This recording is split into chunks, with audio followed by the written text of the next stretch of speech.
Alhamdulillahirabbil alamin wa bihi nasta'inu ala umuri dunya waddin. Wassalatu wassalamu ala asrofil anbiya'i wal mursalin sayyidina Muhammadin wa ala alihi wa ashabihi ajmain. Rabbi shrah li sadri wa yassir li amri wa hlul 'uqdatam min lisani yafqahu qawli wa huda amin. Amma ba'du. Jamaah Majelis Taklim kasifatu saja rahimani Allah wa iyyakum. Alhamdulillah pada kesempatan malam ini sudah nyampe nomor 10 bawah Warobiuha. Ketemu ya, kalau ngajinya Mas itu ya paling tidak coret aja pinggirnya sedikit seret gitu, dikit gitu.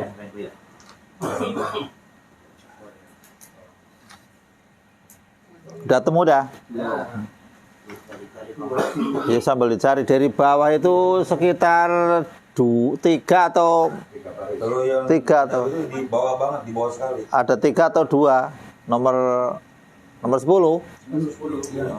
Ini 3 ini. Warobiuha ya. Bismillahirrahmanirrahim. Qala al-musannif rahimahullahu taala wa nafa'ana bihi wa bi ulumihi wa anta alaina min barakati ulumi. Amin ya rabbal alamin. Warobiuha. Adapun yang keempat dari rukun iman, antuk mina bi rusulihi. Nah ini kata-katanya rusulihi. Jadi kalau orang Islam itu seluruh rasul itu kita beriman. Tapi agama lain itu nggak mau mengimani Nabi Muhammad, kan begitu. Padahal kalau mengimani Nabi Muhammad clear, itu udah beres, clear. Artinya iman kepada Nabi Muhammad ya ikut, ya udah clear. Cuman karena egonya itu akhirnya nggak clear. Wahum adapun rusul abdulu ibadillahi, itu lebih utama hamba-hambanya Allah. Jadi kalau kita ngelihat dari ceritanya Nabi Adam, Idris sampai Nabi Muhammad alaihi wassalatu wassalam, tidak satu pun yang namanya iri atau dengki, kan nggak ada, karena memang mereka itu berkiprah di dalam sebagai utusan, dan memang tidak ada embel-embel duniawi. Lah ketika di dunia kita sekarang ustadz satu kampung ada 5 aja, udah ada grup 3. Si Anu katanya si Ono dan Ono, si Ono. Karena memang sudah nilai keduniawiannya itu sudah keluar. Yang jadi imam begini katanya anu imam, karena memang punya nilai keduniawian. Kalau orang itu ikhlas kayak Rasul dari zaman Nabi Adam ke Nabi Muhammad, memang niatnya itu berjuang dan bertanggung jawab langsung kepada yang mengutus, yo amen, nggak ada orang sirik, nggak ada yang apa. Lah kalau sekarang satu gang ada ustadz 5, ya udah ada majelis taklim 5. Ya gitu. Musolanya 5. Satu yang makmum nggak mau yang jadi, wah ribet, masya Allah. Karena memang sudah dihinggapi bumbu-bumbu duniawi. Dunia itu masih Allah, tapi umumnya itu ya dari kata-kata inilah berkat lah gitu. Biasanya dari berkat itu yang beri masalah.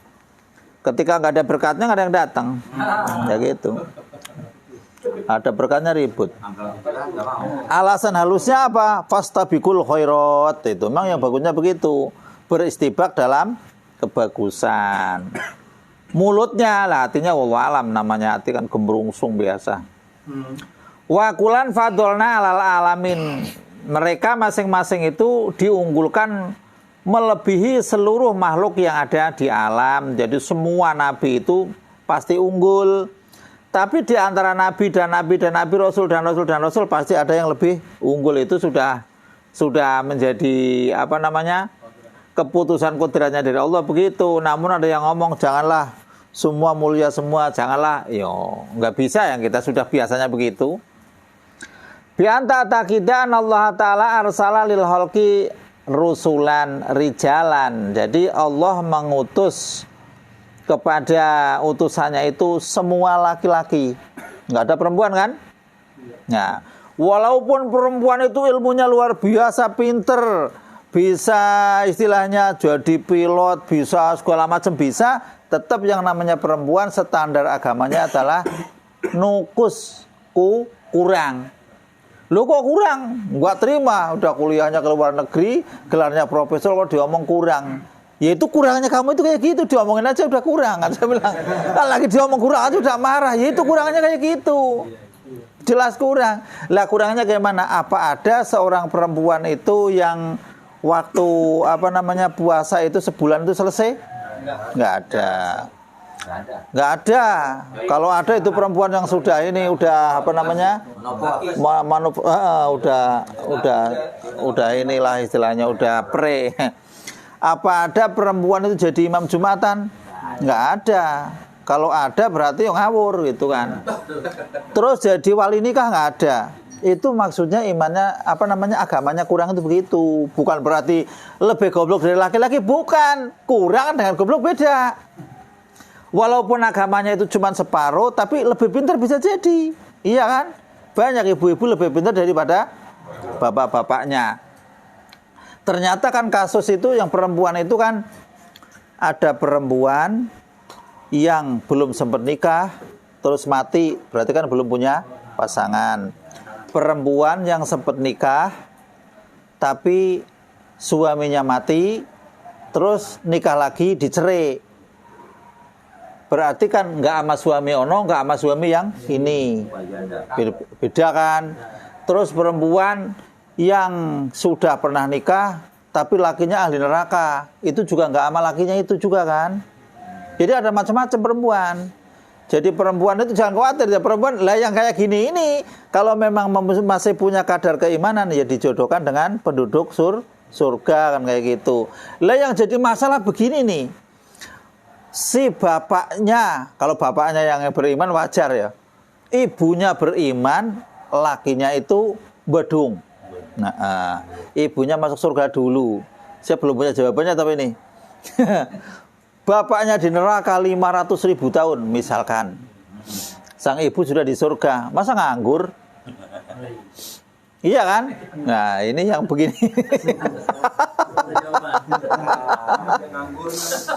Lah kan nganggur nunggu 500.000 tahun. Bapaknya di neraka, dilelepin di neraka, nggak balik-balik. Yo ini pasti dijodohkan dengan penduduk surga kan kayak gitu. Ya ibu-ibu kan komplain loh kalau itu bapaknya masuk neraka gimana saya di sana sendirian ya nggak kayak gitu juga Bu, ada terus tenang aja. Banyak yang siap.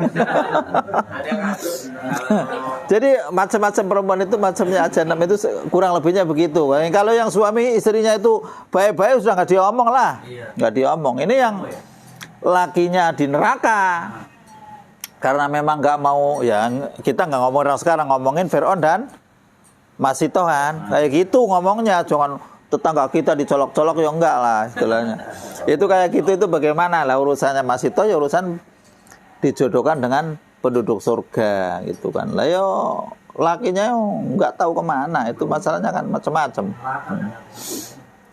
itu perempuan begitu walaupun agamanya kurang bukan berarti nggak bisa pinter.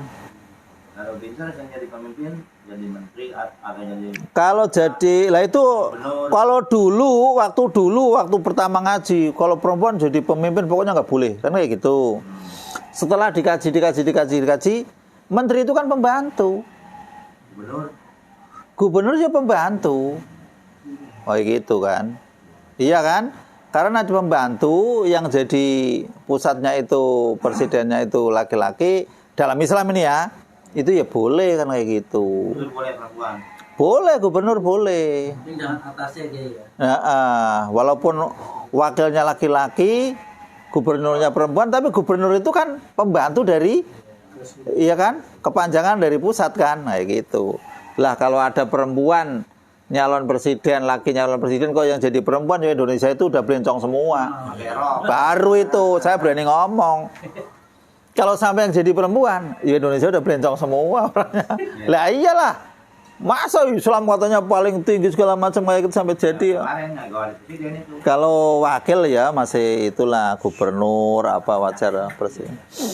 Itu hukum Islamnya, tapi kan terus wah saya nggak terima kayak gitu. Ini kan negara Pancasila. Ya terserah kalau udah ke situ mah. Tapi secara hukum Islamnya kan begitu.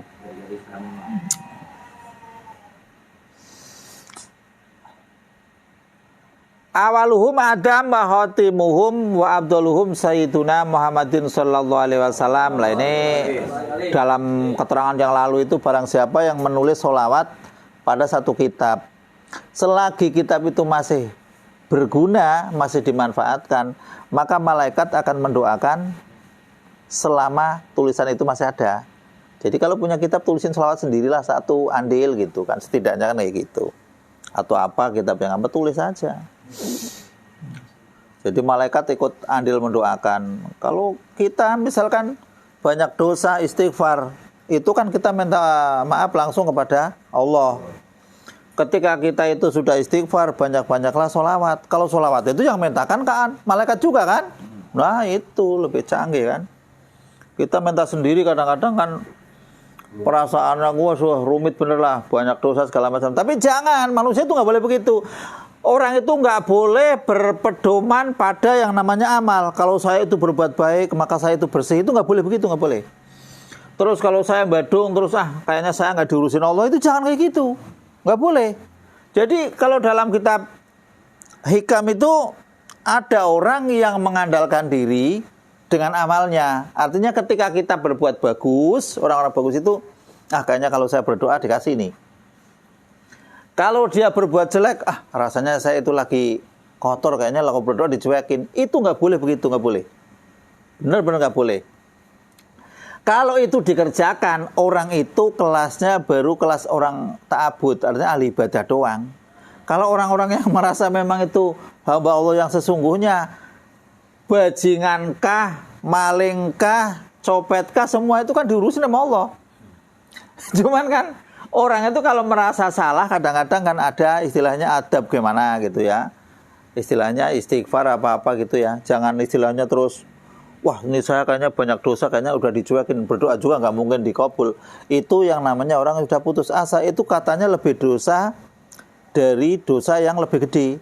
Karena udah memutuskan, hadisnya itu kan Sahih, pernah saya dulu keluarkan itu. Jadi orang yang berdosa terus dia itu menganggap, kalau begini saya udah nggak bakalan dimaafkan oleh Allah, itu lebih gede.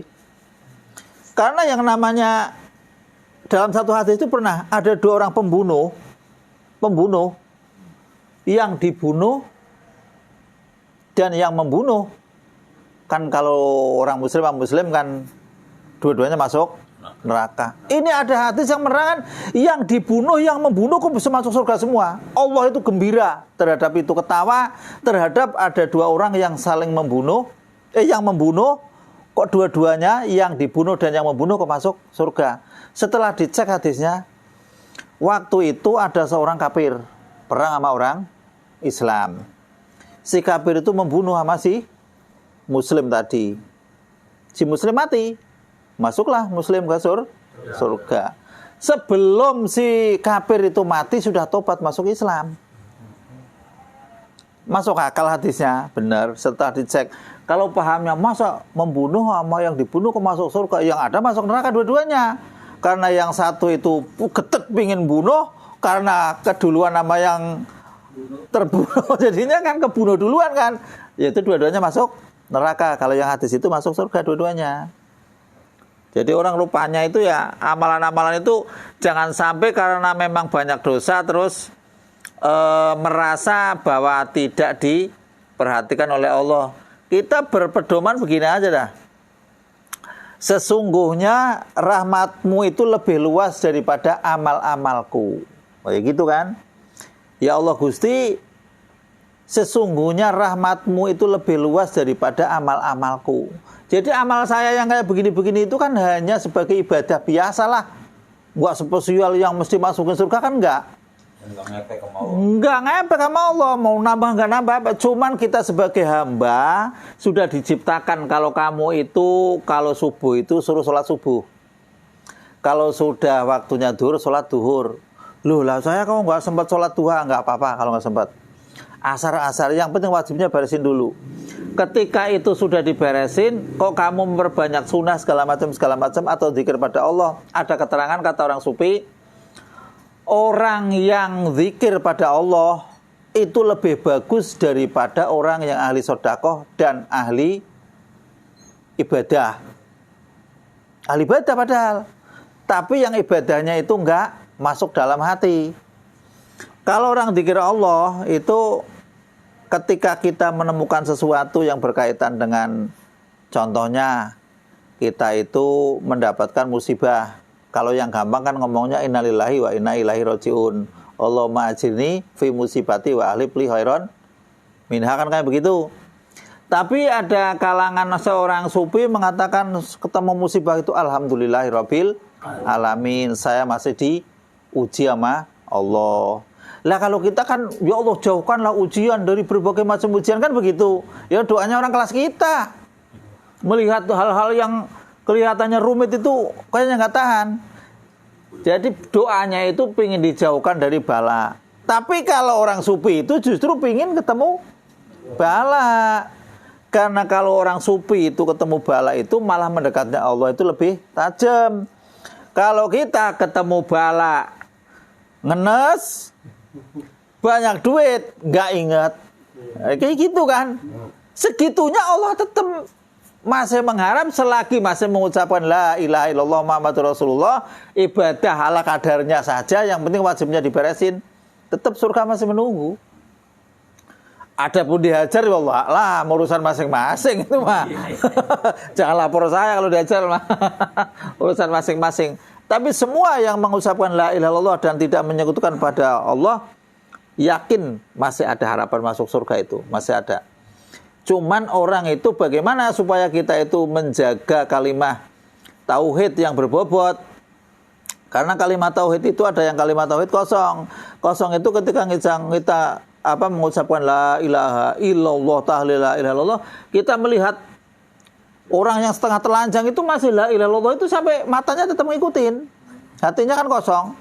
Beda dengan ya orang-orang yang orang alim, orang soleh, la ilaha illallah itu benar-benar jadi tajam.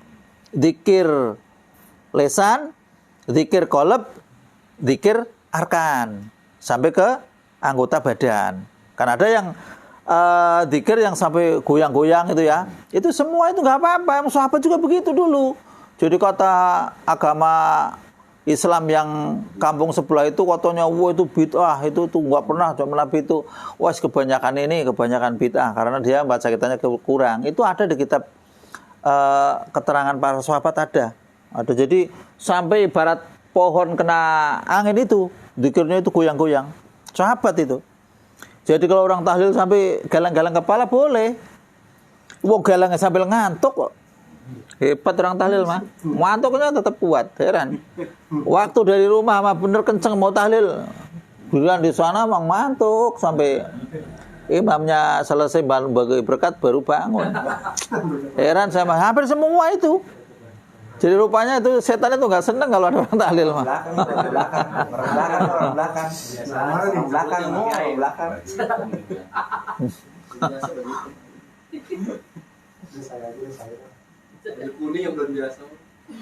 Wa kulluhum, adapun seluruh para rasul itu min nasli Adam, dari keturunan Nabi Adam alaihi salam. Jadi semua anak cucu Adam semua. Wa anahum shadiquna fi jami aqwalihim fi da'wa risalati. Seluruh nabi itu banyolannya sekalipun itu pasti benar. Semua. Jadi banyolan rasul itu seluruhnya itu pasti benar. Kalau kita banyol kan cuman pingin diketawain kan, supaya kelihatan lucu gitu kan. Kalau Rasul itu nggak ngelucu, memang benar adanya. Itu kasus-kasus yang sering diceritakan itu kan, ketika ada nenek-nenek mau pulang, mau naik apa katanya, udah mau naik anak onta. Nenek-neneknya kan jempalitan, masa naik anak onta? Guruan didatengin untungnya gedenya nggak ketulungan. Lah ini masa anak onta? Ya anaknya yang dulu kan kayak gitu kan. Lah kalau neneknya kan nggak paham tadinya kan. Dikirain yang pahamnya anak itu ya kecil, mindik-mindik nggak kaluan kan ya. Kalau ditaikin nempletot kan. Lah yang datang gede lah ini anaknya yang dulu ya gitu. Iya. Ya coba anaknya jadi itu. Banyolannya kayak gitu, sama nenek juga begitu. Apakah saya bisa masuk surga Rasul? Wah nggak ada nenek di surga kayak gitu, potongan kayak gitu nggak ada. Nenek itu nangis kan, guling kan. Ya Allah, saya kan nggak bakal masuk surga. Gimana sih orang? Udah tahu berarti ya Allah, sengsaranya kayak apa? Yang ngendikan Rasul. Nggak bakalan ada nenek kayak gitu di surga. Kan udah bingung kan, panik kayak gitu. Setelah panik baru bilang, nenek besok nenek di surga itu akan jadi muda lagi, jadi nggak kayak begitu gitu kan. Baru tenang kan kayak gitu. Walau kan jadinya kan sekalipun kelihatannya banyol tapi memang itu hak adanya itu. Kalau sekarang kan nyari-nyari banyol lah. Mau banyol sekalipun kalau sudah kena sakit ya nggak bisa banyol udah. Jadi seluruh ucapan Rasul itu tidak ada yang salah kayak ucapan kita, karena Rasul itu wa ma yantiqu anil hawa in huwa illa wahyu yuha. Jadi ucapan yang memang disabdakan oleh Rasul itu memang dasar hukumnya itu memang dari Allah. Ada kalanya itu hadis, ada kalanya itu hadis qudsi kan kayak gitu. Jadi ngobrol di tempat apa namanya, tempat gardu segala macam, misalnya orang sekarang itu ibarat Rasul ngobrolnya itu memang benar-benar ngobrolan wahyu. Beda kalau kita ngobrol di sana, yang diobrolin orang yang kemarin lewat, orang yang kemarin waduh semacam-macam dah. Jadi ngobrolnya itu nggak karu-karuan. Kalau Rasul yang diobrolin ya tetap wahyu. Masya Allah. Lah untungnya kita sebagai umat Rasul itu walaupun jauhnya sudah beribu-ribu tahun, tetap tuba liman ta'dimuhu sallallahu alaihi wasallam, kan sangat beruntung ada orang yang tidak melihatku jauh, istilahnya waktunya dari aku kok beriman kepadaku, kata Rasul. Itu kan tuba bahasanya, sangat beruntung. Cuman jangan bangga banget. Ini orang mentang-mentang, kalau sahabat itu yang paling heran itu umat Muhammad yang akhir itu kan baca sholawat itu mau ikhlas juga dapat pahala, nggak ikhlas juga dapat pahala, mau sholawat sambil nyanyi-nyanyian juga dapat pahala, sambil apa saja. Cuman ibadah umat Muhammad itu satu tuh, sholawat. Mau bentuk apapun, mau jingrak-jingrak, mau jogedan pun masih tetap ada pahala sholawat. Hanya itu sholawat. Kalau yang lain enggak. Lah kalau sholawatnya tetap dapat pahala, dangdutnya nggak tahu saya. Sholawatnya mau bentuk apapun itu di dalam kitab keterangan para itu tetap dapat pahala. Kalau sholawatnya artinya kalau kita ibadah baca Quran dipanggil sama acara khusus baca Quran itu sudah mengindikasikan bahwa akan ada amplop sekian. Hatinya kan sudah berubah kan? Lah bacaan Quran itu karena berubah. Walaupun amplopnya tetap dapat, tapi salahnya itu artinya berubah. Makanya orang yang toma itu adalah salah satu dari orang yang tidak percaya dengan takdir Tuhan. Seperti gambaran saya orang bagi berkat aja. Itu berkat tinggal 3 orang aja. Sini. Kayaknya nggak sabaran. Tungguin aja sih kalau memang jatahnya kebagian gitu. Karena hatinya yang berubah, akhirnya pahala jadi hilang. Kalau nggak berubah kan enggak. Jadi berat. Ibadah itu memang masya Allah godaannya banyak. Kita sudah ikhlas, ibadah sudah bagus, ngobrol sama teman, oh walaupun gimana saya gini ngaku lagi, yaitu ngaku. Nah, itu jadi banyak ibadah kita yang diincer sama setan itu kayak gitu. Kita itu nggak boleh, ini sedikit nyerempet supi. Kita itu nggak boleh melakukan, saya sudah melakukan sholat kayak gini. Jangan ngaku, karena kita melakukan sholat aja digerakkan oleh Allah. Kita melakukan sholat juga, pakaian juga Allah yang ngasih. Kita melakukan sholat juga, fasilitas masjid juga Allah yang menakdirkan. Jangan ngaku. Kalau ngaku itu ntar ujung-ujungnya ujub. Jadi bahaya.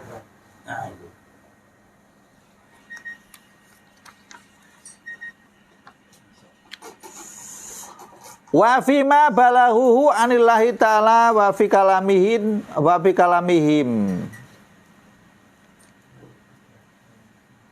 Wafil kalamil, oh ya wafil kalami ya. Wafima balahu anillahi ta'ala. Wafima dan di dalam sesuatu balahuhu anillahi ta'ala.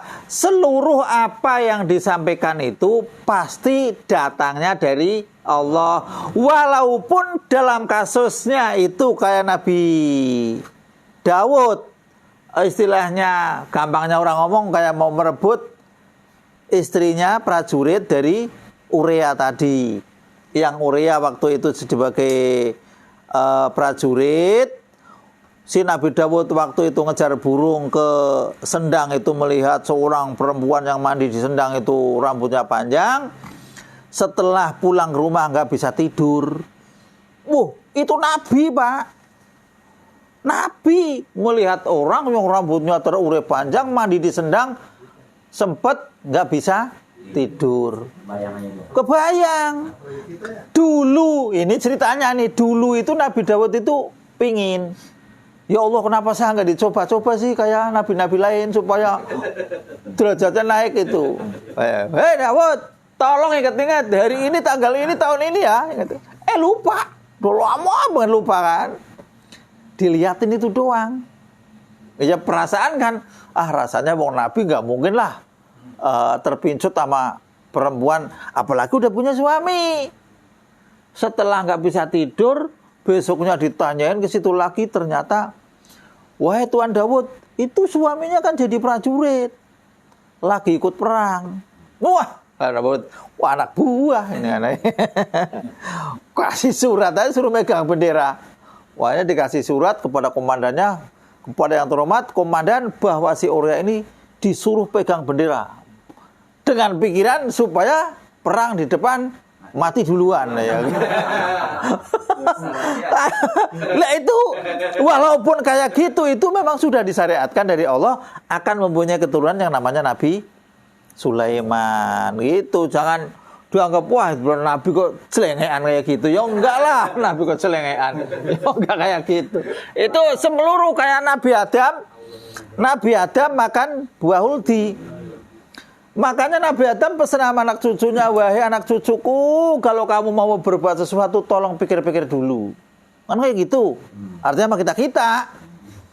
Kalau kamu mau melakukan hal-hal yang penting, tolong musyawarahkan dengan orang-orang yang baik. Seandainya saya dulu itu musyawarah dengan malaikat, nih saya nggak makan buah itu, kan kayak gitu. Artinya Nabi Adam itu juga buat pelajaran buat kita. Nabi Adamnya memang sudah nas takdirnya begitu. Jangan wah Nabi Adam nggak beres. Coba kalau dulu nggak kayak gitu, saya lahir kan di sana, nggak jahit nggak apa kan kayak gitu. Ribet urusan.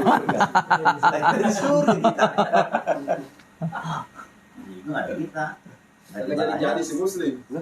Saya kan muda, kamu udah nggak ada mah yang tua. Ya, nggak ada yang tua kan. Wa fil kalamil urfi nahwi akaltu wa saribtu wa anau ma'sumuna minal wuqi. Lah jadi semua kalau Nabi itu mau istilahnya makan juga pakai adab, mau minum juga pakai adab, artinya pakai akhlak semua kan, pakai akhlak semua. Jadi kalau mau minum itu ya jangan berdiri. Minum jangan berdiri dan jangan pakai tangan kiri.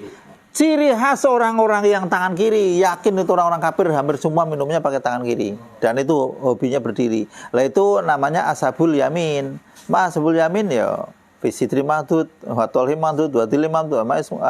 Ya namanya ashabul yamin itu kan ashabus yamin, amusimal, fisamumi wahamin. Nah gitu kan, samum, hamim. Di situ yakin itu grupnya setan semua. Nah itu. Jadi ciri-cirinya gitu. Disuruh tangan kanan juga kadang-kadang berat kalau nggak dibiasakan. Itu ciri-ciri ahli neraka itu sudah kelihatan di dunianya.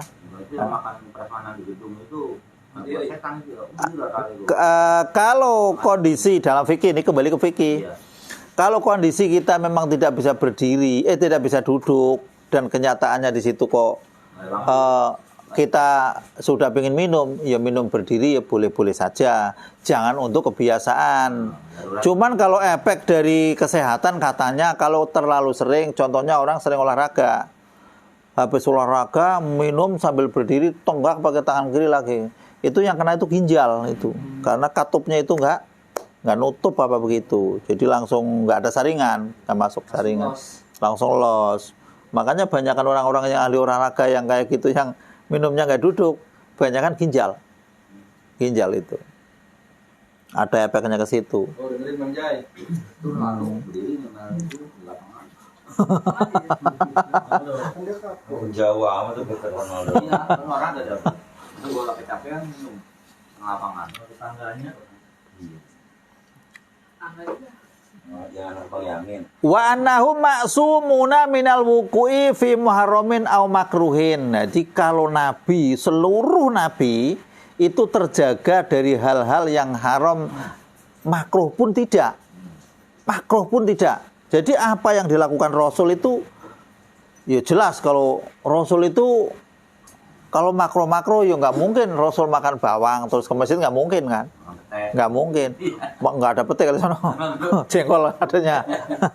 Jadi yang makro-makro itu sebetulnya kan bukan pete sama jengkolnya yang berbau, menyengat. Artinya innal malaikata tata ada kama tata ada banu Adam. Sesungguhnya malaikat itu tidak nyaman sebagaimana tidak nyamannya anak cucu Adam. Ketika orang makan durian, makannya enak, yang ngerasain juga enak. Setelah autop, tetangganya yang mabok, kan kayak gitu. Di mobil aja, di bis aja yang orang bawa durian itu kan dilarang itu. Saya dulu pernah bawa durian dari Jawa, bawa durian, punya durian banyak pengen bawa. Wadah itu bapak-bapak ngamuk-ngamuk. Pak, saya itu sebetulnya nggak mau bawa durian. Karena ada orang nyidam, saya bingung gimana kayak gitu. Ya naik bis gimana? Ya maaf aja lah. Alasannya gitu, mau dibuang itu. Yo kalau dihituin silakan aja. Kalau ntar jumlah nuntut saya ngomong bapak gitu aja udah dah. Oh nggak berani. Wah udah puyeng saya kayak puyeng udah masuk durian sekerdus kayak padahal udah ditutup plastik, udah dituin, dilakban, dikerdus, tetap aja bau. Nggak tahu itu tembus ya. Pakai apa itu? Wah, nggak jadi. Di kopi juga tetap aja. Kalau duduk iya. Kalau kena bis nggak bisa itu. Tetap terombang-ambingin nggak bisa. Panas kalau nggak. Kalau di pesawat bisa taruh kopi. Itu mau diambil bagasinya Dua kali bawa pakai kopi. Jadi Nabi sama sekali tidak melakukan hal-hal yang makruh ya. Kalau kita kok makruh, subhat aja masih dimakan kan? Ini halal apa haram? Alah, haram aja. Apa halal? Halal gitu. Kan kayak gitu. Dikit doang itu. Jadi kalau yang subhat kita itu termasuk masih bagus. Yang paling nggak bagus itu yang jatuh ke haram gitu. Ya, itu masih bagus subhat orang-orang kita, orang-orang fikih masih bagus. Tapi kalau orang sufi, ya nggak mau. Orang sufi melihat roti di pasar itu yang bayanginnya itu yang bikin roti itu orangnya santri bukan gitu. Takutnya adukan airnya nggak sesuai dengan aturan air suci apa mensucikan segala macam. Ya nggak usah jauh-jauh kalau kita ngelihat film India lah.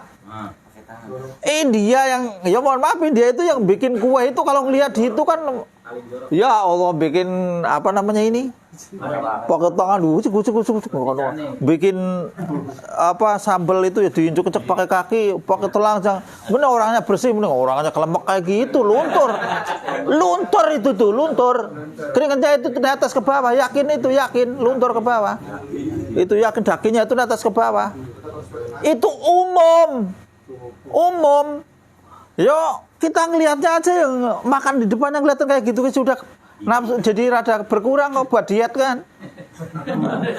iya jadi diet. Jadi cuma itu kurus begitu. Bukan makan itu nasi kobok gitu enggak. Wa annahum mubalihuna ma amaru bitablihihi lil halqi. Jadi sesungguhnya para rasul itu menyampaikan data-data yang memang umiru bitablihi, memang diutus oleh Allah untuk menyampaikan kepada makhluk. Jadi memang seluruh apa yang disampaikan, tapi memang ada ya begini. Jadi Allah punya rahasia yang tidak disampaikan pada malaikat, malaikat punya rahasia yang tidak disampaikan pada rasul, rasul punya rahasia yang tidak disampaikan pada sahabat, sahabat punya rahasia yang tidak disampaikan.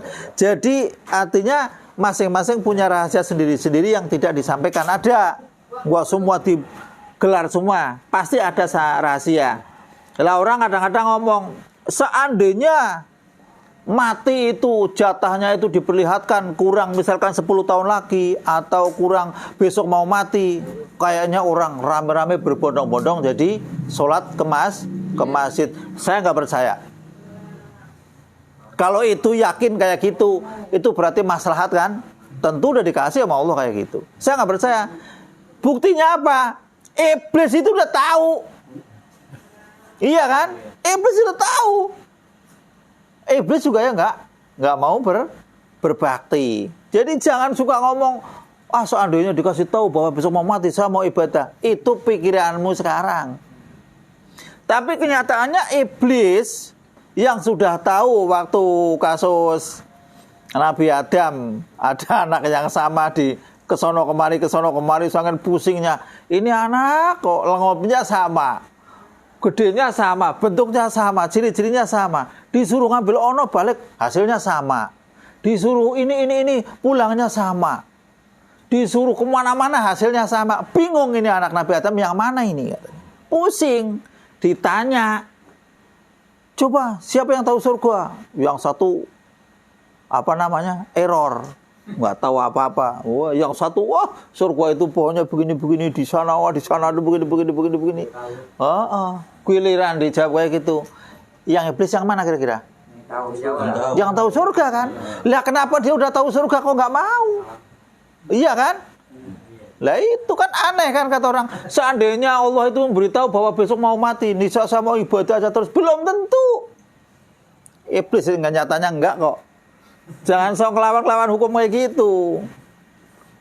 Iblis yang udah tahu saja nggak mau. Dan iblis pernah didamaikan sama Nabi Adam, besok setelah 500.000 tahun sekali itu juga tetap nggak mau. Gengsinya luar biasa.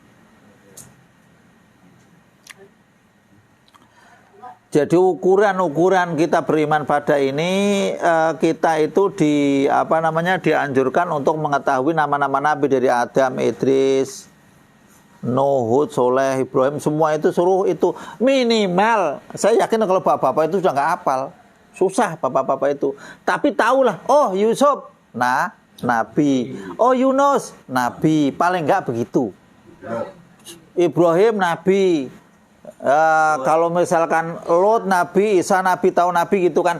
Untung nama-nama yang ada di kalangan kita itu hampir mencakup nama-nama Nabi. Cuman yang jarang itu kayaknya Nabi, yang jarang itu nama siapa itu?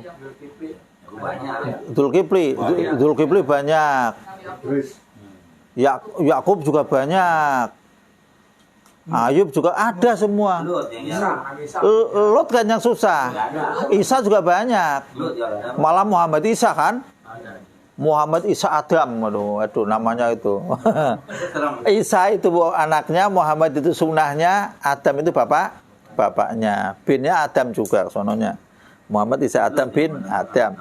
Iya nggak ada kayaknya, jarang Lot. Nama malaikat dong yang nggak ada tuh Ijroil yang satu.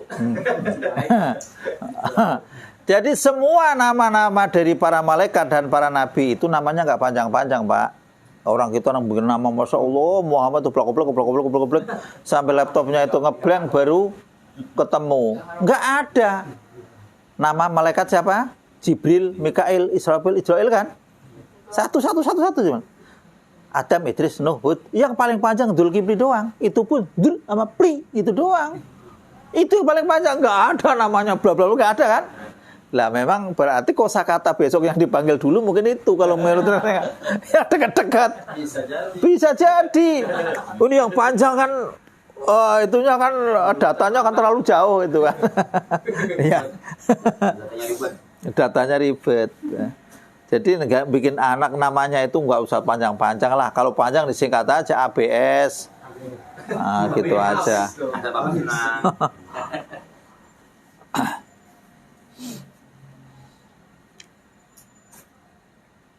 Sambil ngopi Pak, biasa aja, biasa nyantai aja. Wa ilam yakun ahkaman, sekalipun memang data-data itu hanya sekedar informasi cerita bukan hukum, tetap disampaikan kepada makhluk. Jadi banyak kisah-kisah kan. Jadi kisahnya besok ini begini kan itu bukan hukum. Itu tetap disampaikan.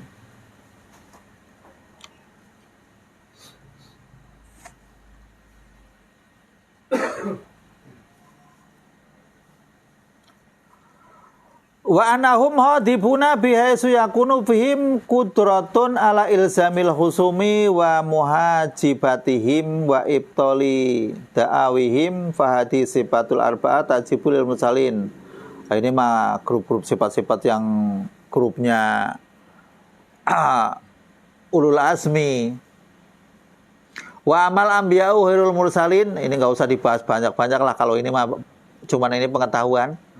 Fala yakununa mubalighina wa inama yajibu alaihim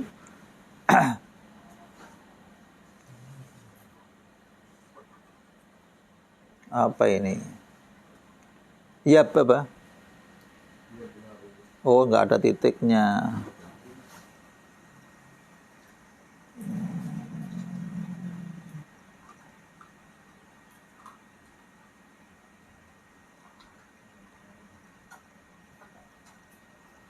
Kurang titik sama titik 2 itu yubalihu itu.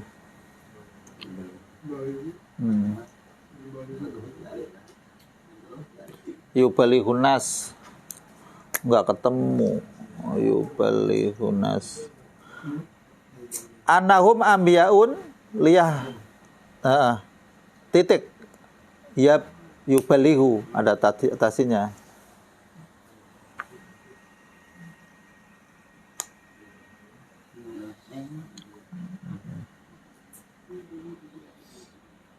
Jadi kalau urusan Rasul, insya Allah semua orang tahulah. Tinggal kita beriman saja, terus mengetahui tentang siapa Nabi yang menjadi ulul azmi. Ya kita mengikuti jejak ulul azmi itu, kurang lebihnya ulul azmi itu sabar Pak. Kama sobaro ulul azmi. Jadi kenapa puasa itu kok pahalanya itu kok nggak ditulis sebagaimana ibadah lain? Kenapa? Karena puasa itu sabar, Pak. Sabar, Pak. Jadi pahala yang tidak bisa ditaker itu kan pahalanya sabar. Di puasa itu ada sabar, tidak makan karena Allah, sabar tidak minum karena Allah, sabar tidak merokok karena Allah, sabar. Cuman tidurnya orang puasa juga tetap pahala. Mau masih puasa sih, kalau mau tidur makan dulu mah enggak. Jadi inilah yang membuat wa ana ajibi itu ini Pak. Jadi pahalanya orang yang sabarnya ini tidak bisa diukur.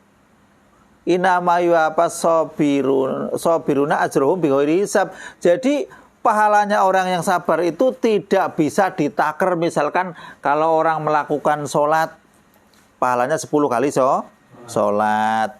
Cuman orang sholat ini pun kalau orangnya ada adzan Allahu Akbar.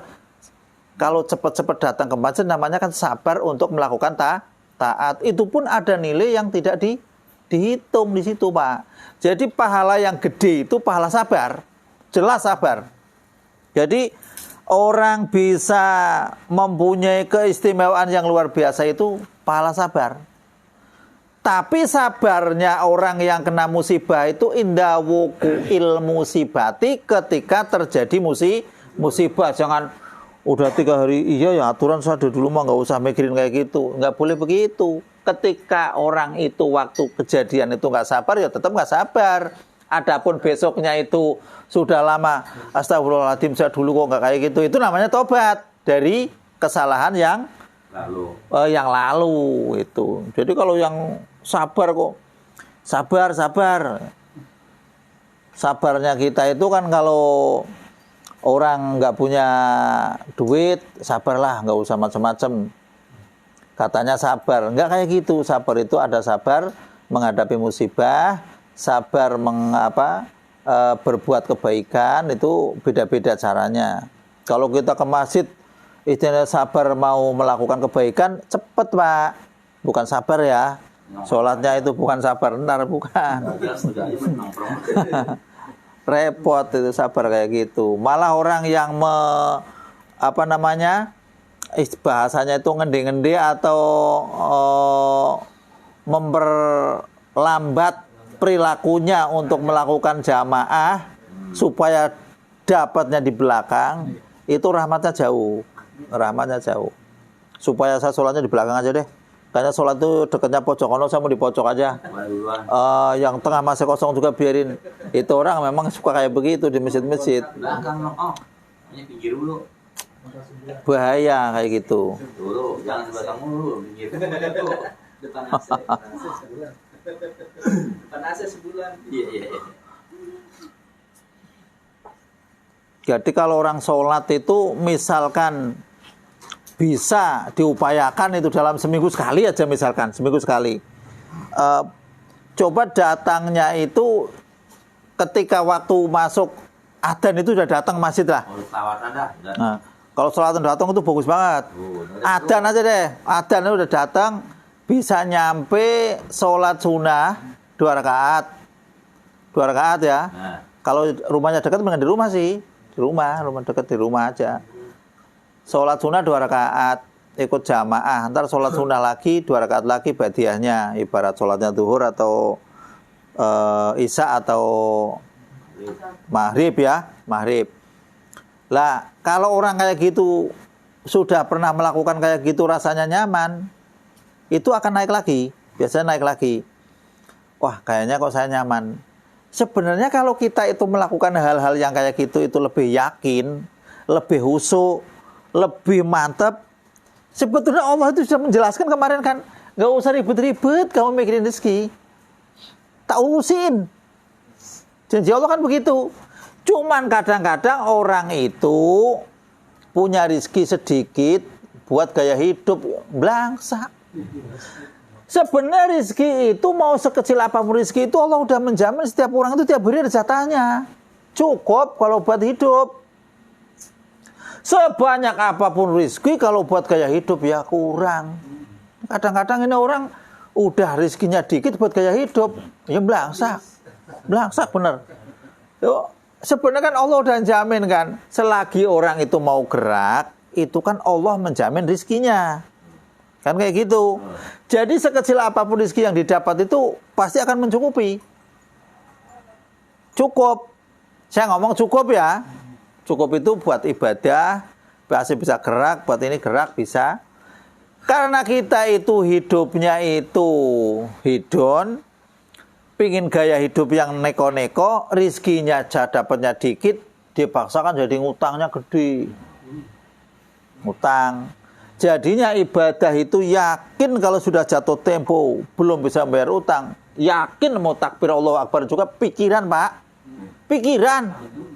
Jangankan nggak ustadz, nggak kiai, yang kiai juga sama aja. Kadang-kadang sholatnya ngumpet, tahu ditakir.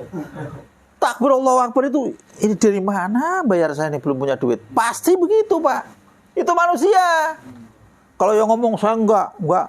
Oh nggak bisa, itu bohong itu. Dulu zaman Belanda itu ada orang Belanda itu mencari penghulu buat di KUA.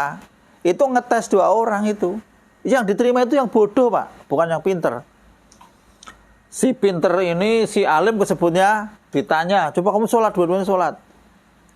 Si alim ini ditanya, kamu tadi dengar ngomong apa? Oh, saya nggak dengar apa-apa. Oh bagus, kata si Belandanya itu bagus. Si bolo, si tolol ini ditanya, kamu dengar apa? Tadi Tuhan tadi ngomongin itu apa? Janda gitu. Lah gitu. Bener kamu, dengar. Benar. Ini si goblok ditanya. Wah, kamu jujur. Ini yang jadinya si goblok ini. Jujur. Jangan Belanda kertasnya kayak gitu. Soalnya ya nggak mungkin kalau menurut Belanda itu kalau orang yang begini ini jujur nggak mungkin. Masa nggak denger? Ya, ini potongannya tukang lipet ini kayak gini. Yang jadi yang bodoh tadi itu ngetesnya kayak gitu zaman dulu Pak. Jadi nggak pakai tes ini. tes kejiwaan. Enggak.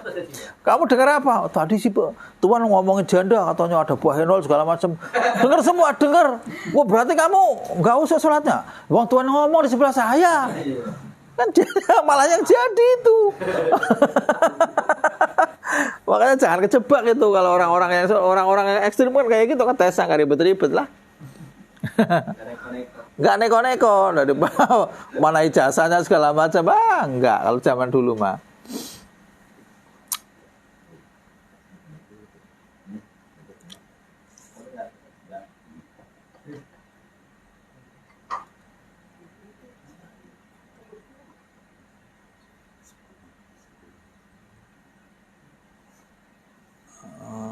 Ini terus turun 2 baris. Qala Suhaimi na'am yajibu alal mu'mini ayya lama wa ya lama sibyanahu. Ini pendidikannya di sini nih. Wa yajibu turun 2 baris. Na'am ya.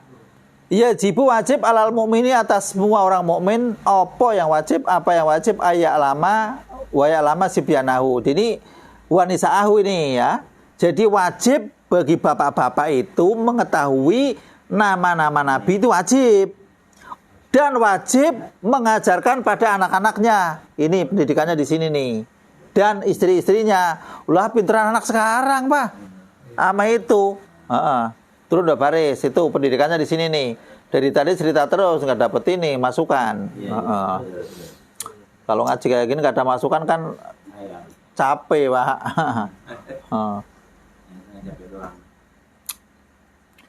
Wa sibyanahu wa nisa'u wa hodamahu asma'ar rusuli al-madkurin fil Qur'ani. Jadi semua baik orang yang terlindungi di dalam rumahnya macam pembantu segala macam itu kewajiban dari itu bapak-bapak sebagai kepala keluarga. Lah inilah yang disebut khalifatun fil ard. Bukan yang kayak khalifah pencicilan ngaku sebagai pemimpin, ya rumit. Emang dasarnya orang nggak betah di luar sih.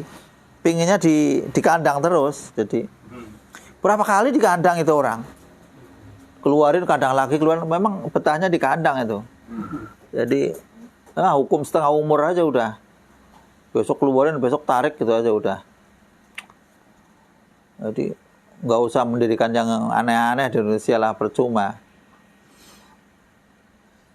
Pasti hancur kalau di Indonesia. Di Indonesia itu yang namanya waliullah itu luar biasa banyaknya, Pak. Jadi orang-orang yang dari kalangan Nahdiyah itu yang banyak dari Nahdiyah, Pak. Kalau Bapak ngelihatnya di sini mah kayaknya sepi. Tapi kalau sudah ngetan, Pak, yang namanya orang-orang yang macam kayak di Banyuwangi, Jember, Surabaya sana, Masya Allah, yang namanya anaknya itu pada jadab itu banyak. Jadab itu kelakuannya nggak umum. Jadab itu dari kecil itu sudah ditarik ke Allah kalau dalam bahasa sufinya itu. Jadi perilakunya itu udah aneh. Jadi udah kalau ukuran fisik mah wali itu yang diurus bukan fisiknya, hatinya, Pak. Jadi hatinya itu sudah nyambung sono. Kelakuannya kadang-kadang aneh-aneh. Naik motor gitu.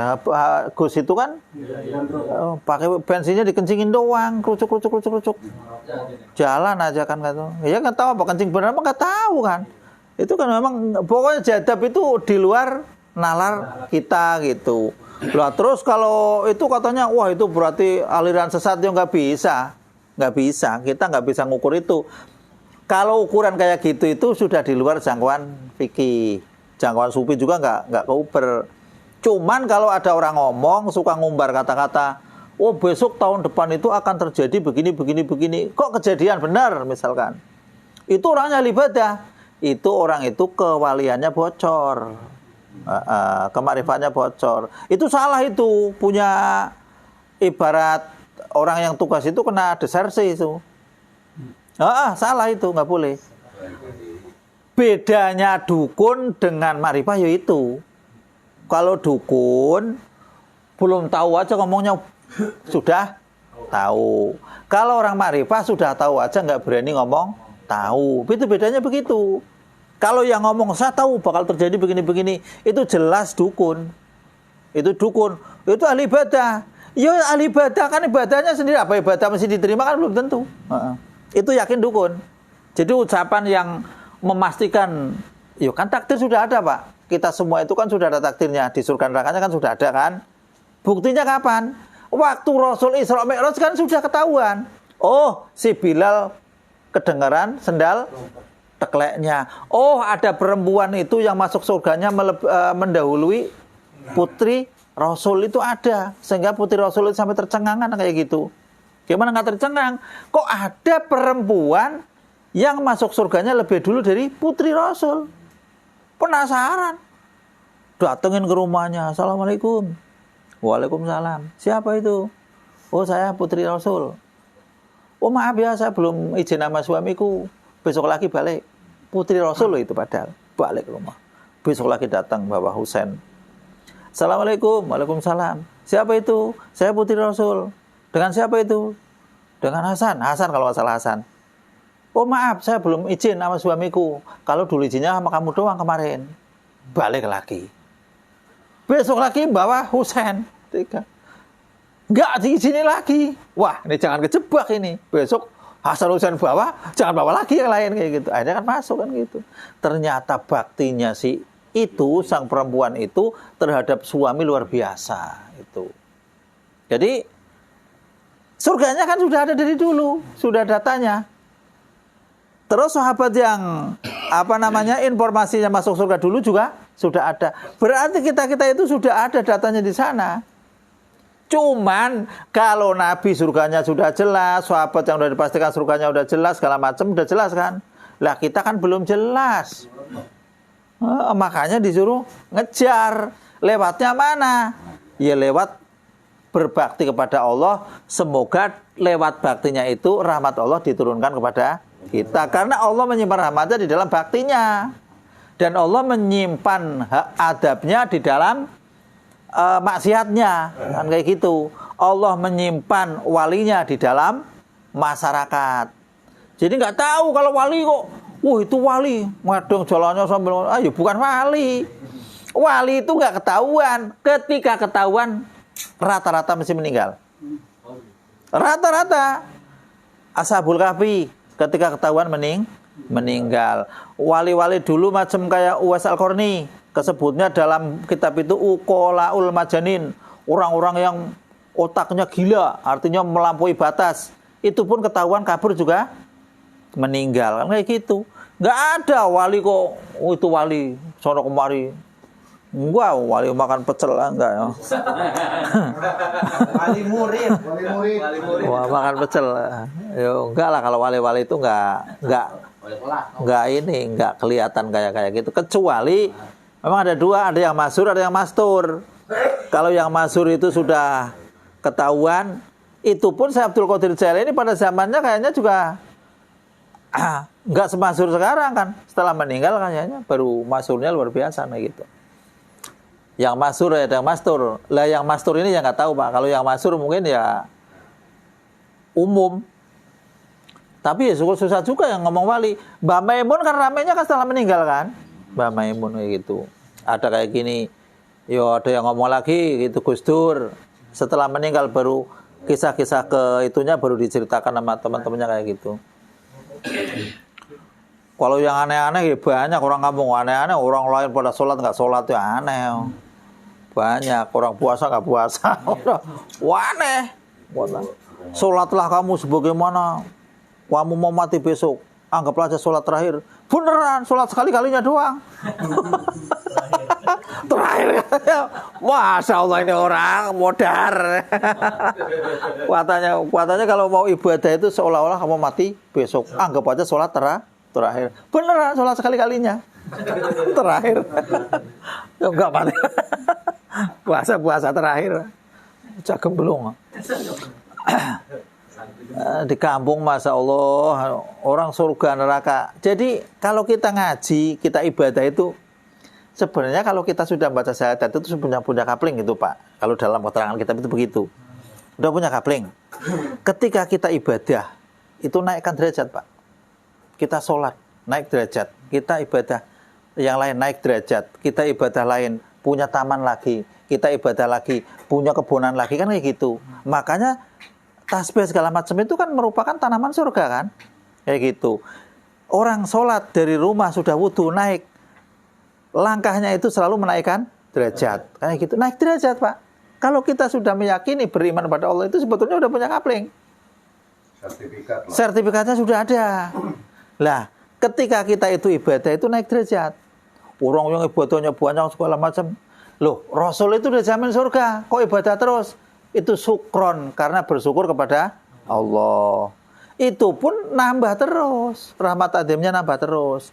Jadi kita itu jangan, wah yang penting saya masuk surga, mau surga kayak apa-apa aman. Jangan begitu, tolol. Saya bilang, wah kamu ngeremehin aja. Yang penting masuk surga, apapun surganya pasti enak. Ini kok nggak bakalan itu. Ya nggak boleh begitu. Mumpung masih hidup.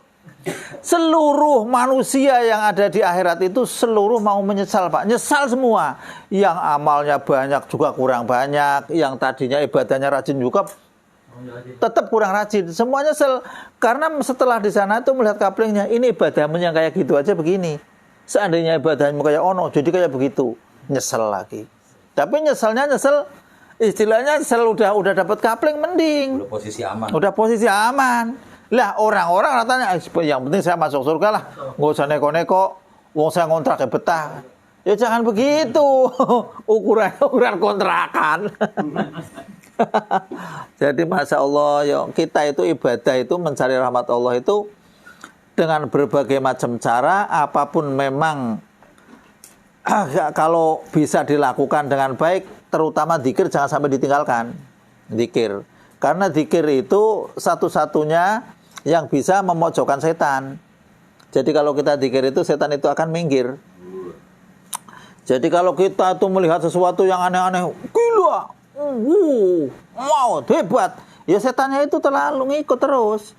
Ketika dzikir, Masya Allah, tabarakallah, minimal orang itu ngomong Masya Allah, tabarakallah. Waduh, anak jatuh dari tangga, terus kakinya tetap aja patah tapi masih sehat. Masya Allah, tabarakallah. Innalillahi wa inna ilaihi raji'un, monggo boleh. Intinya orang itu jangan sampai meninggalkan kata-kata Allah. Orang ada petir sialan, ya itu. Ada ini setannya itu selalu ikut di mana-mana ikut, Masya Allah.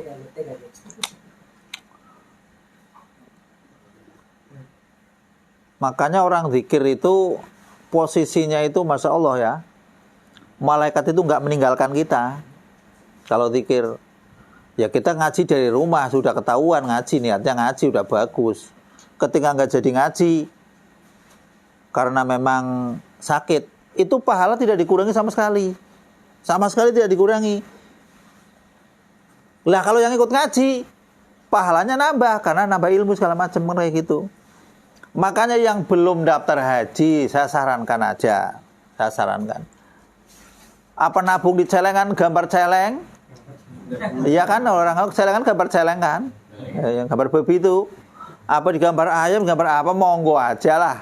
Niat buat ibadah haji. Dari niat itu, kalau kita ngelihat di bab niat, babu samroti niati.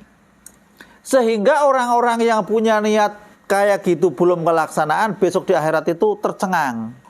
Lah ini tercengang, nggak nyesel, tercengang. Tercengang gimana? Wahai hambaku, itu amal-amalmu itu. Ya Rob, saya nggak pernah melakukan itu semua ya Rob. Dari mana amal-amal itu ada Rob, saya nggak pernah melakukan. Oh, kamu dulu pernah mau melakukan haji, belum sempat haji karena kamu miskin sampai mati. Itu pahalanya. Itu ada Pak, pahalanya ada. Makanya di situ yang namanya innamal a'malu binniyat itu selalu digembar-gemborkan sama para ulama. Hampir semua redaksi itu menyatakan begitu.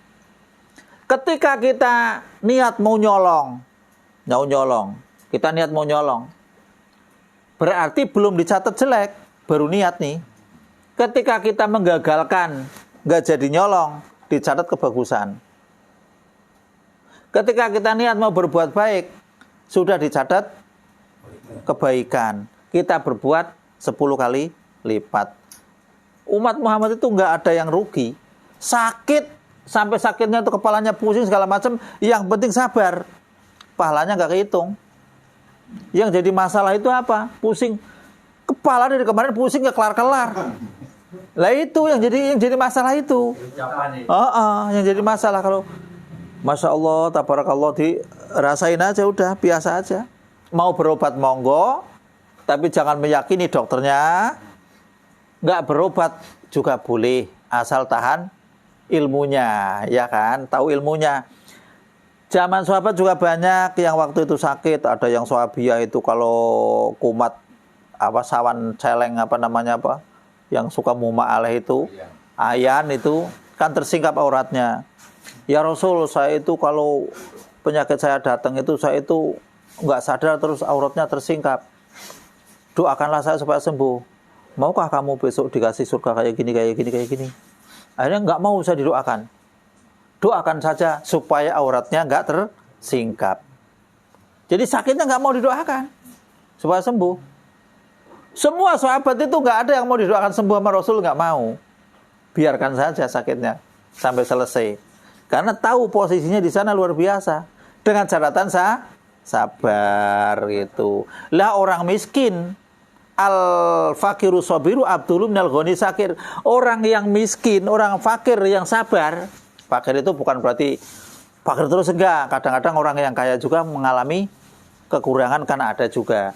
Kalau dia bisa sabar, itu lebih baik daripada orang kaya yang poya-poya sedekahnya. Cuman kan nggak betah di dunianya, katanya enak bener hidup kayak gini. Iya, ngeluh aja manusia itu. Dikasih kayak gini ngeluh, dikasih gitu kalau Masya Allah itu katanya. Teman kita baik-baik kayak gitu, Masya Allah udah kayak gitu, kayak saya kok masih kayak gini-gini aja. Lah lapor sama siapa? Lapornya sama siapa? Ngeluh kayak gitu, Masya Allah. Nggak bener itu. Jadi kalau kita itu tiap ke pergerakan itu, tiap napas itu kamu syukuri, artinya ya Allah, napas yang kayak gini itu masih diperhatikan sama Allah. Tiap detik saya masih keluar napas dengan normal, saya masih bisa beribadah, saya masih bisa ini. Yakin manusia itu nggak ada yang kecewa. Nggak ada yang kecewa, Pak, nggak ada. Lah mau kecewa apanya? Orang yang kemarin senang-senang ternyata jalan-jalan ke sana yang mobilnya mbak bagus, nyungsep nggak balik sama orang-orangnya. Kan kayak gitu mikirnya. Daripada kita nggak punya mobil, kan kayak gitu, mikir kayak gitu. Oh ya kayak gitu. Ya alhamdulillah orang yang punya mobil pada buat ibadah. Lah itu kan seneng. Kali-kali aja bisa kayak gitu kan. Jadi nggak usah mikir hal-hal yang negatif karena Allah dianggapnya nggak memperhatikan doa kita. Itu salah gede, Pak. Salah gede. Jadi doanya Bapak itu yang doa pingin, misalkan ya Allah pakai sholawat apa itu, ada sholawat yang berangkat dari situ kan ada. Allahumma sholli ala sayyidina Muhammad sholatan apa? Terus saya lupa itu. Tubalihana biha haja baital haja baitul haram. Itu kan sholawat, itu kan sholawat haji. Udah doa bertahun-tahun kok nggak berangkat misalkan. Tapi doa kayak gitu, sholawatnya kayak gitu kan tetap ditulis. Jadi niat hajinya tetap ditulis. Jadi nggak usah khawatir. Kita itu hitungannya itu hitungan pahala. Kalau kita itu pingin melakukan hajinya dengan fisik hajinya, karena Allah sudah tidak memberi kemampuan pada fisik hajinya, itu namanya orang itu ada nilai duniawi. Nilai duniawi. Paham nggak? Saya pingin haji supaya kayak orang lain. Ya gitu kan? Akhirnya memaksakan diri, ngutang-ngutang, ngebon sama orang, dana cadangan, jadi cadangan, semacam dana haji Mansur lah, gampang. Setelah kesana haji pulang, ya nggak ada efek hajinya. Lah haji yang baik itu di sana, haji yang mabrur itu ya yang gimana? Haji yang mabrur adalah haji yang omongannya baik dan memberi sedekah. Ciri-cirinya gitu aja. Kalau orang di sana waktu di tempat prosesi hajinya itu omongannya baik dan suka ngasih sedekah sama orang, itu ciri-ciri haji mabrur itu kata Rasul. Dan dibawa ke rumah. Ini di sana setelah dengar hadis semua blok-bloknya bagus, dan ke rumah pelit. Nah, itu beda. Efeknya beda.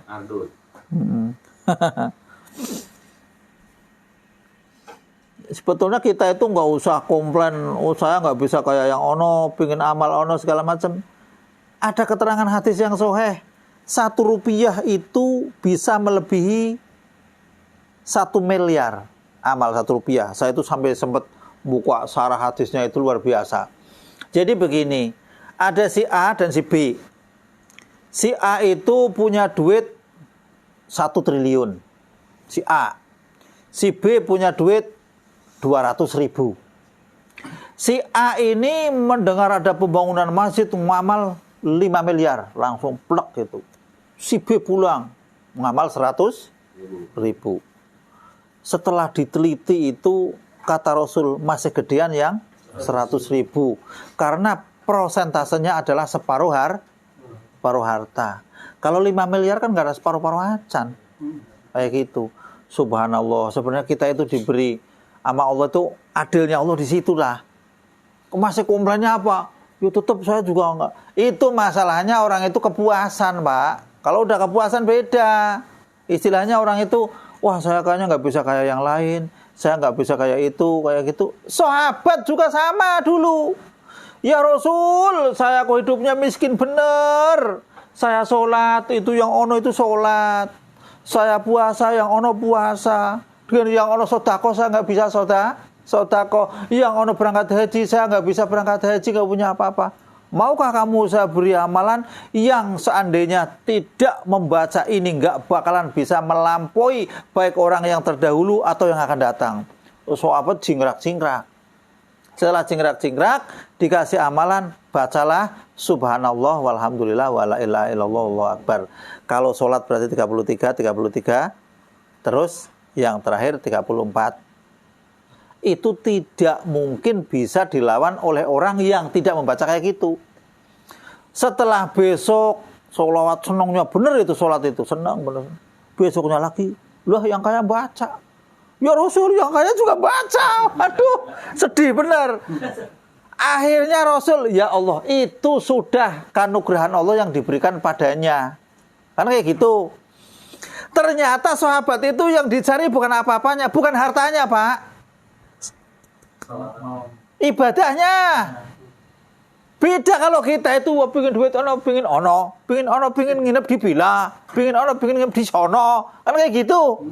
Kalau sahabat itu komplain itu karena pingin ibadahnya. Awas, hati-hati. Kalau bapak itu yang dipikirkan itu ibadahnya, maka kesulitan apapun Allah akan memberi jalan keluar. Tapi ketika yang disulitkan itu bukan ibadahnya yang dipersulit, ya masalah akan datang gitu. Jadi kelakuan kita yang di dunia ini sebelum kita meninggal, kalau kita orang mukmin pasti akan diajar, Pak. Diajar. Jadi orang yang ahli ngaji, ahli sodako, segala macam, kadang-kadang matinya sulitnya setengah mati. Sampai seminggu matanya melotot. Wah, karu-karuan, nggak susah kakinya mencak-mencak. Itu masa Allah sulitnya. Karena memang mengurangi dosanya supaya laporan ke sononya di akhiratnya nggak terlalu panjang. Lah ini orang nggak sholat atau apa, nenggak segala macam, zina, mati di pangkuan janda. Kan nggak kerasa kali. Lah itu disempurnakan, Pak, nikmat dunianya habis. Maksudnya begitu, jangan dia orang kafir juga matinya malah enak. Jangan nilai yang kayak gitunya. Tetap kita husnudon kepada orang yang mukmin, Pak. Jangan itu orang mau ahli ngaji juga matinya kayak gitu. Ya kita doain aja, namanya kita yakin banyak dosanya, Pak, daripada pahalanya. Yakin banyak dosanya. Cuman nggak diperlihatkan aja. Coba kalau dia melakukan dosa benjol lah, nggak bakalan ada orang kayaknya. Wah, ada semua itu benjol semua kali. Kakinya benjol, suka nepakin orang, tangannya benjol, nggak karu-karuan wis. Apalagi kantongnya nggak karu-karuan. Jadi masa Allah kita itu alhamdulillah, Allah itu memang tugasnya menutupi aib-aib kita. Makanya kita kalau punya aib nggak usah dibuka. Jangan bangga diceritain sama anak-anaknya dulu saya begini. Jangan. Aib itu mah Allah udah nutup rapet-rapet, kamu buka, malaikat tahu, catat, gret. Akhirnya dicatat, tahun sekarang udah tercatat. Kan repot. Kalau tadi ditutup kan ditutup sama Allah, kan gitu. Dengan tobat tapi ya, kalau nggak tobat ya. Kita jadi pengalaman. Kadang-kadang kita ke bawah kalau ketemu orang-orang kayak gitu, ke bawah. Jadi jangan ikut-ikutan cerita-cerita yang nggak ada manfaatnya. Pasti menyeret hal-hal yang sifatnya itu tertutup jadi keseret, rembet. Namanya manusia itu, waduh, masya Allah. Walau diceritain tadinya nggak inget semua gitu. Akhirnya ngomongin saudaranya. Ibadah kita sulit diterima, tapi kalau dipotong cepet bener. Repot.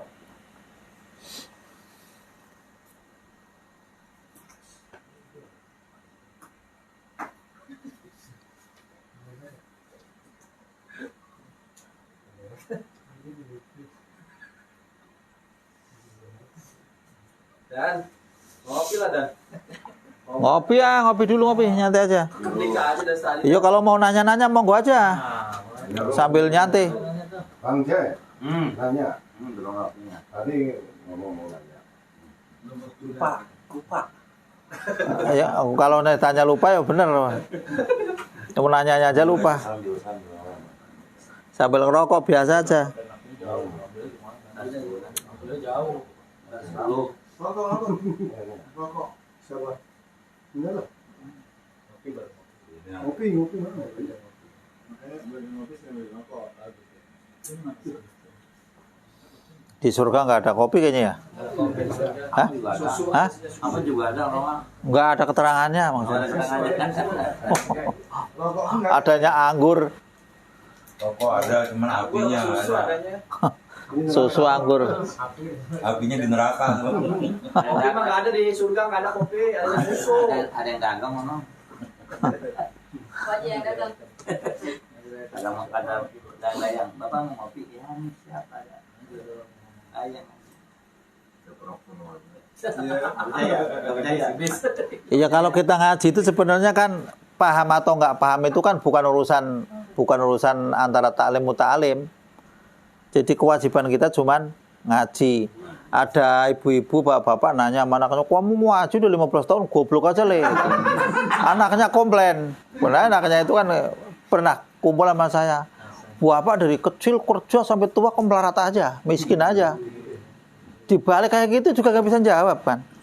Jadi kita ngaji itu kewajiban. Ya, tapi yang ngaji juga mentang-mentang ada kayak gitu juga buat orang tua buat hujah, jangan. Artinya memang benar belajar tapi nggak bisa, itu bukan kewajiban kita dalam bisanya. Orang kaya kerja juga nggak wajib kaya kan? Wajibnya kan ikhtiar bekerja. Sama, berobat ke dokter pun cuman ikhtiar. Adapun obatnya cocok apa enggak segala macam itu, lah di situ jangan sampai mengatakan kalau dokter Ono sama saya beres sama saya kan. Ini kan bayarnya mahal juga, bener cocok ini. Kalau dokter Ono nggak cocok, kan kayak suka begitu orang kan. Lah itu orang itu sedikit hatinya sedikit udah melenceng itu. Jadi kalau ngomong yang bener gimana kira-kira? Alhamdulillah Allah memberi kecocokan dengan usaha dokter itu. Itu kan lebih enak kali ngomong gitu. Bahasanya enak. Ini mau, wah ini dokter itu dari dulu saya berobat sono nggak sembuh-sembuh. Seolah-olah itu melecehkan dokter Ono kan, kasihan. Itu akidahnya kan ada gini. Hah? Akidahnya bisa kena aja. Bisa kena. Jadi gini, akidah itu memang gampang rentan, cuman nggak sampai ke tingkat yang musyrik parah nggak. Tapi ada istilahnya begini, musyrik itu ada dua, musyrik yang parah, musyrik yang menyekutukan Allah, dan yang itu musyrik yang hobi atau musyrik kecil. Lah, grup-grup riya, pamer, terus grup-grupnya sum'ah, ujub, itu sudah masuknya grup-grup yang melawan Allah kan. Musyrik kecil itu nggak nyampe istilahnya diputus, nggak bakal masuk surga, nggak. Tapi tetap itu bahaya. Masuknya dosa besar juga. Musyrik kecil tetap dosa besar karena amalannya nggak dapat kan.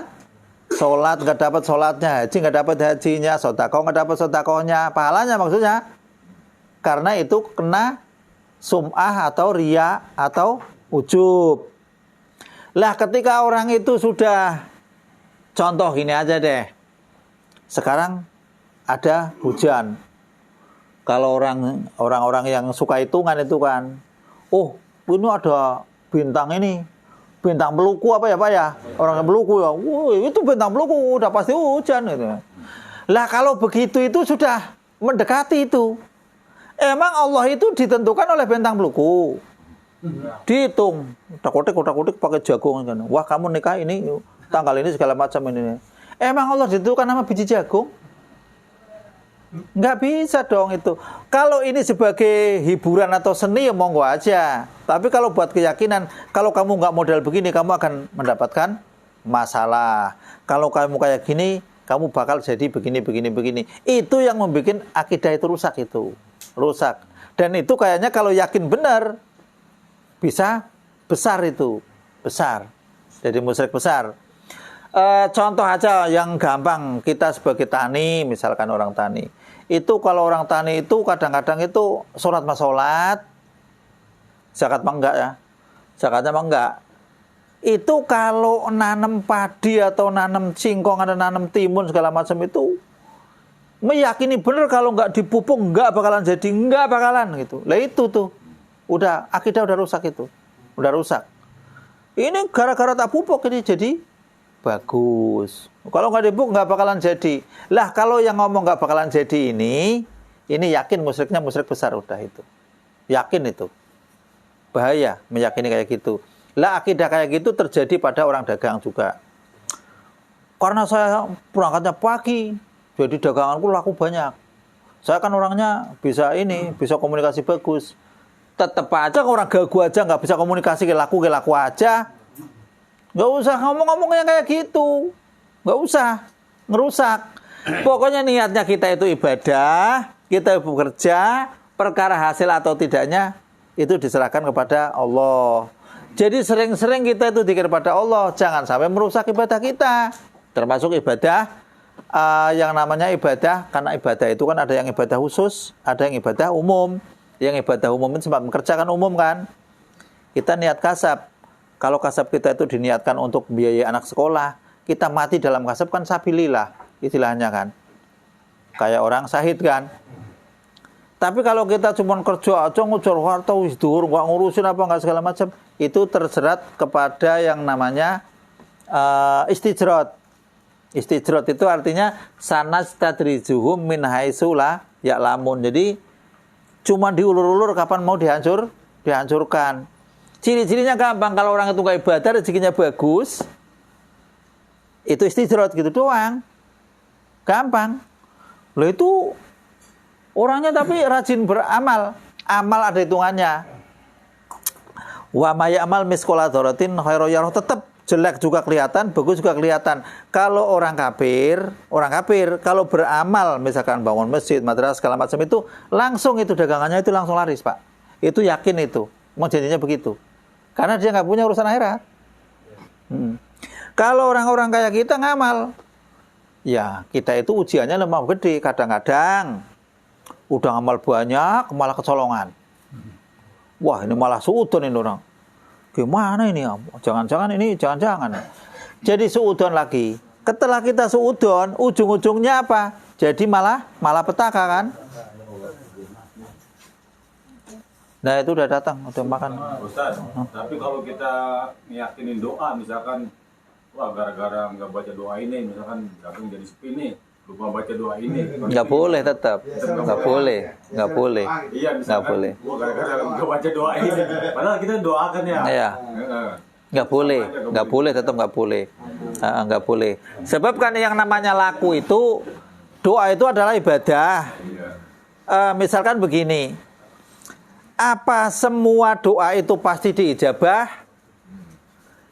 Kalau orang mukmin dengan catatan pakaiannya halal, makanannya halal, terus tempat tinggalnya halal, itu doa itu sudah yakin bakal diijabah. Cuma diijabahnya doa itu meliputi imma ayu ajila fid dunya wa imma fil akhirah wa imma ayu kafiru an dunubi.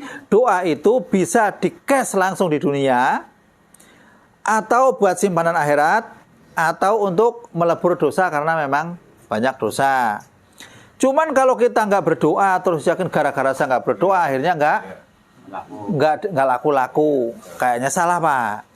Kalau gara-gara kita nggak baca bismillah nggak berkah, bener. Karena memang janjinya kan barang siapa yang permulaan kerjaannya tidak dimulai dengan bismillah maka akan putus barokah. Itu yakin. Itu. Kalau tidak berdoa insya Allah tidak begitu, Pak. Karena mukmin itu walaupun nggak berdoa pada saat itunya kalau baca bismillah ya masuk doa kan. Kan pernah saya ceritakan bahwa Fir'aun sendiri itu di tempat pintu keluarnya istana itu ada tulisan Bismillahirrahmanirrahim. Sehingga waktu itu si Nabi Musa itu mendoakan kepada Fir'aun, ya Robi, saya berdoa sudah lama sekali kok nggak ada efeknya sama Fir'aun, malah babi buta. Allah menjawab, wahai Fir'aun, wahai Musa, saya melihat Fir'aun itu dengan rahmatku, dengan kasih sayangku. Tapi kamu melihat Fir'aun itu dengan kekejamnya, dengan kafirannya. Ya akhirnya Fir'aun itu kan matinya juga kan di laut, Pak, nggak di rumah.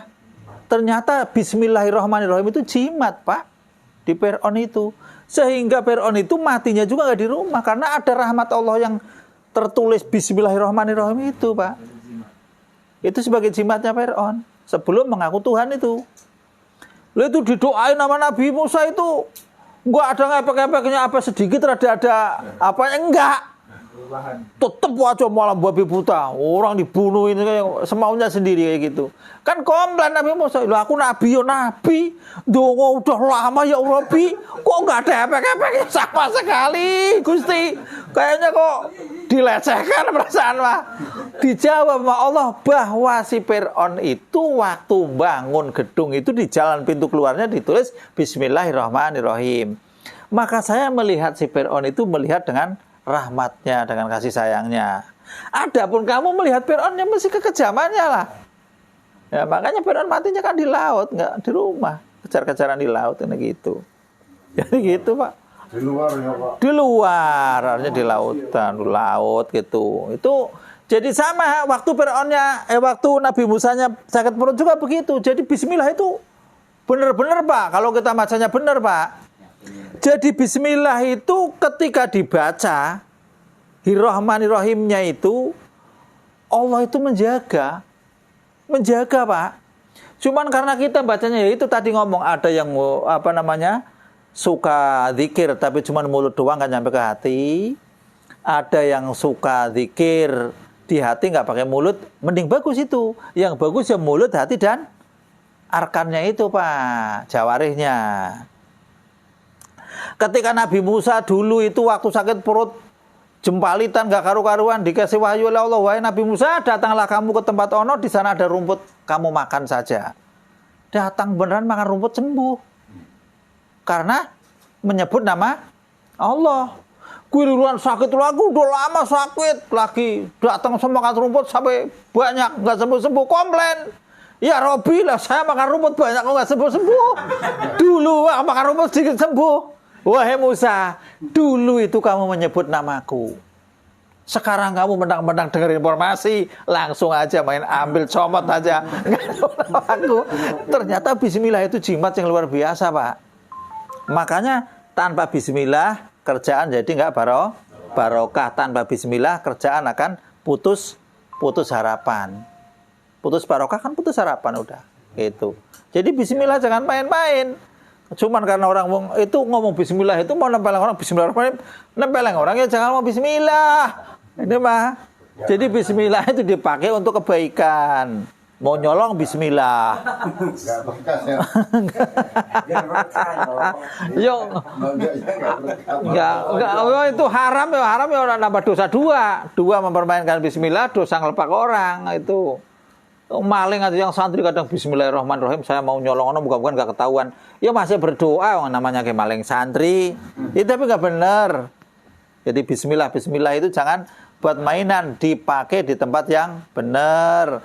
Kita mau nyopot pakaian bismillahirrahmanirrahim itu pun gak sampai rahmanirrahim ya.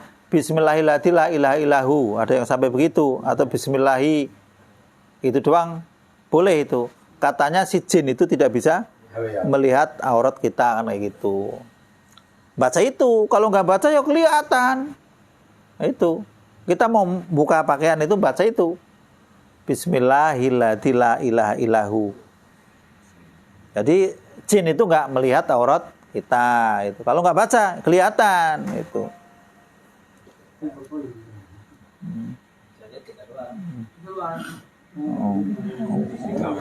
Untuk kamerain nunggang kelihatan ngintip. Itu dibagi aja, makan dulu apa? Ntar gampang disambung ambil ngobrol. Hei, mau nanya lagi nih. Ayo udah ambil namanya, ayo. Ini kan yang lagi heboh sekarang ini meninggalnya Anies. Gubernur Jawa Barat ya, Ridwan Kamil. Jadi kan ada peramal yang bilang nanti dapatnya di bendungan katanya kan. Jadi begitu ketemu, kita cerita nih sama teman. Bagus juga peramal tuh ya, bener ramalannya. Itu kena itu.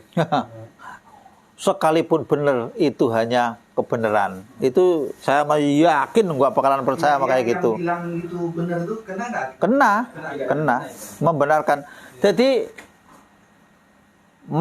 barang siapa yang datang ke dukun, ya, baru datangnya saja di situ ada tujuan yang menanyakan hal-hal yang kayak gitu. Mempercayainya baru datangnya saja ancaman sholatnya 40 hari nggak diterima. Fasodako bahwa kubrun. Kalau membenarkan, yang membenarkan ya karuan dukunnya ya, yang membenarkan. Saya nggak ngomong si anu pokoknya itu umum ya dalam itu. Barang man jaa ala kahanatin, barang siapa yang datang ke dukun. Itu pertama lagi datangnya aja di pintu gerbangnya sudah diancam 40 hari sholatnya nggak diterima. Fa'aman nabi, maka beriman. Bahwa kubrun, kalau kok dia hebat, ramalannya plek gitu.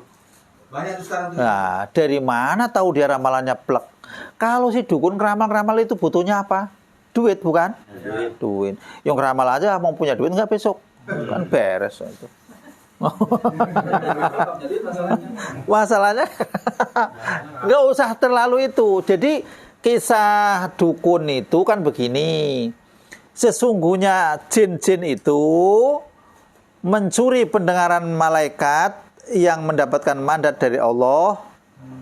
Jika ada informasi akan disampaikan kepada dukun-dukun, satu kebenaran akan dibumbui 100. Maka kalau itu satu yang benar, misalkan itu benar itu benar, mungkin benar, tapi yang lain bakalan nggak benar semua. Hitung aja 99. Itu aja udah. Makanya ada dukun begini, resep saya mah. Orang itu suka ngeluarin nomor 320. Keluar tah. Besok lagi yang datang kan banyak. Yang dapat kan ini, pertama dapat. Wah, ini menyebarkan. Goblok yang datang belakangan nggak bakalan menang. Karena dapat satu ini itu buat mancing doang, nyesatin orang. Nggak bakalan saya bilang. Yang satu itu doang. Yang 99 belangsak semua. Umpama bener satu, yang lain enggak.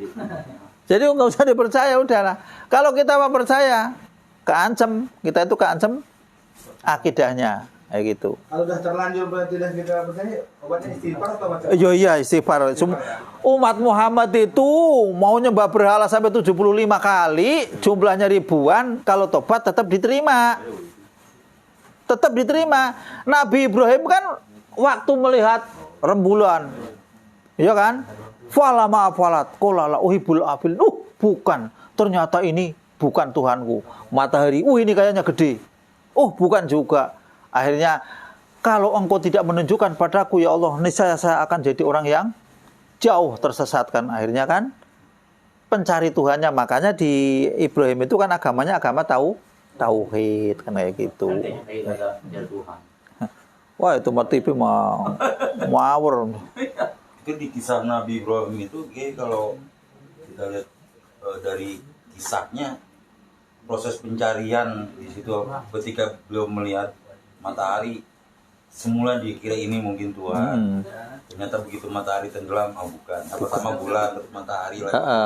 Nah, pertanyaannya apakah proses itu terjadi ketika beliau ini diangkat menjadi nabi dan rasul atau bagaimana? Kan mestinya dari kecil juga beliau sudah melihat hanya matahari dan rembulan. Kan ini Nabi Ibrahim itu lahirnya itu kan lahir di kalangan kalangan orang penyembah berhala semua kan.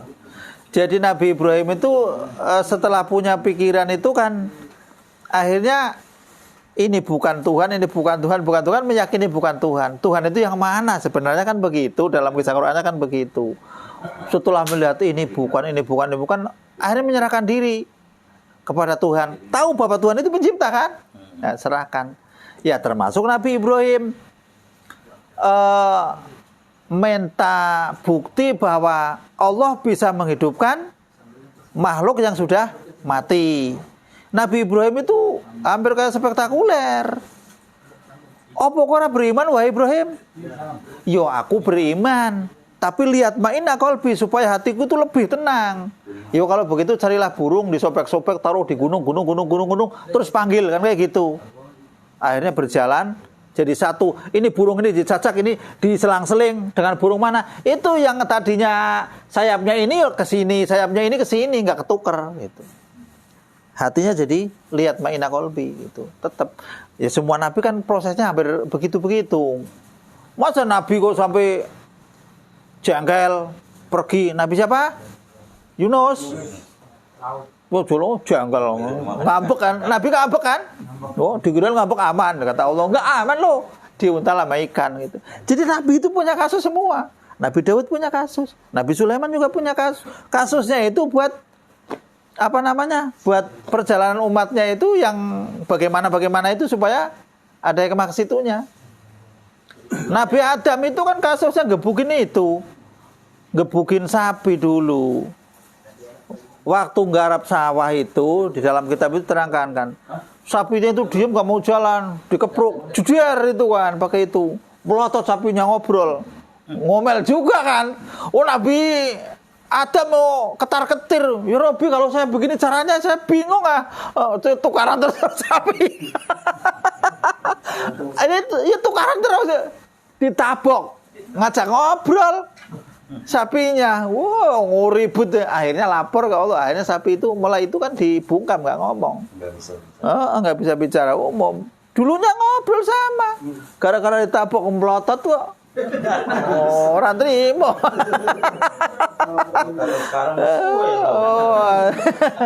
Sama, jadi ada hal-hal yang terkait kayak gitu ada.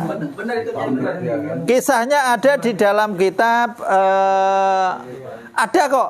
Saya semua kitabnya ada. Yang saya baca itu ada kitabnya ada.